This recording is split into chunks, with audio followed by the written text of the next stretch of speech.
Personal example سے دیتا ہوں. میرے والد صاحب جو ہیں he is 6 days younger than Pakistan, right, 76.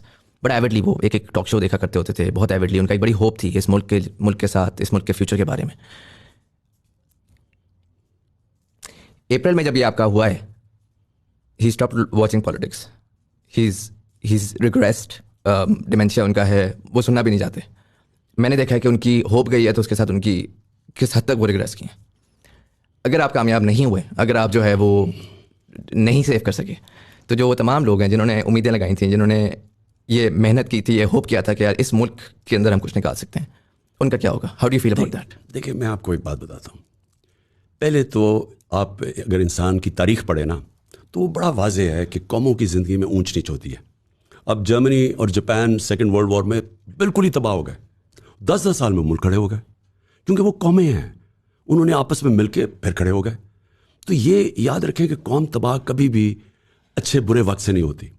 قوم تباہ تب ہوتی ہے جو اللہ نے قرآن میں ان کی اللہ فرماتے ہیں کہ میری زمین پہ نکل کے دیکھو کتنی قومیں تباہ ہوئیں جو میرے حکم پہ نہیں چلی.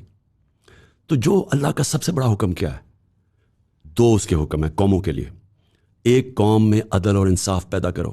حضرت علی کا قول ہے کفر کا نظام چل جائے گا لیکن ناانصافی کا نظام نہیں چل سکتا. جب آپ قوم کے اندر انصاف نہیں پیدا کرتے تو جو ظلم کا نظام ہوتا ہے وہ نہیں چلتا. یہ اللہ نے قرآن میں, اور مثالیں ہیں کئی. فرعون کی کیا تھی؟ فرعون کی جو ساری کہانی ہے حضرت موسیٰ اور فرعون کی, ظلم تھا اس کا, اس کے خلاف حضرت موسیٰ کو بھیجا. یہ سارا جو ظلم کا نظام پاکستان میں آ گیا ہے, یہ ہم لڑنا پڑتا ہے اس کے. میں حقیقی آزادی کی جو بات کرتا ہوں, یہ ظلم اور ناانصافی سے آزادی ہے. یہ کوئی پلیٹ میں نہیں دیتا. یہ ہمیں مایوس ہو کے اگر ہم سمجھیں گے گھر بیٹھ جائیں گے, یہ ملک ٹھیک نہیں ہوتا. قرآن میں اور اللہ نے کہا ہے میں کبھی کسی قوم کی حالت نہیں بدلتا جب تک وہ خود اپنی حالت بدلنے کی کوشش نہیں کرتی. ہم اگر چپ کر کے بیٹھ جاتے ہیں اور یہ ظلم قبول کر لیتے ہیں, ہم ختم ہو جائیں گے. ہم جینوئن کراس روڈز پہ پہنچ گئے ہیں. اللہ نے ہمیں چیلنج کیا کہ اب تم کیا کرو گے؟ کیا تم چپ کر کے ہار مان جاؤ گے, یا تم اپنی حقوق اور انصاف کی جنگ لڑو گے, حقیقی آزادی کی؟ میری جو ساری زندگی کی ٹریننگ ہے, میں آپ کو آخر میں بتاؤں. اچھا, اس کے دوسرا جو چیز ہے وہ امر بالمعروف. اللہ کا حکم ہے کہ اچھائی کے ساتھ کھڑے ہو. اللہ نے کبھی آپ کو یہ اجازت نہیں دی نیوٹرل رہنے کی.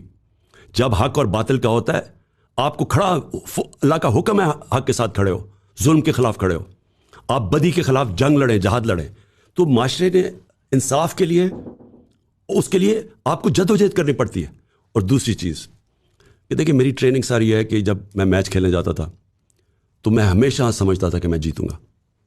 2 مائنڈ سیٹ ہوتے ہیں. ایک میچ میں انٹر کرتا تھا کہ میں ہار نہ جاؤں, اس کے سارے نیگیٹو کہ میں ہار گیا تو کیا ہوگا.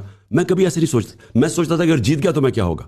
تو اس کا مائنڈ سیٹ مختلف ہوتا ہے, وہ پازیٹیو ہوتا ہے, وہ سارا وقت اپرچونیٹیز دیکھ رہا ہوتا ہے جیتنے کی.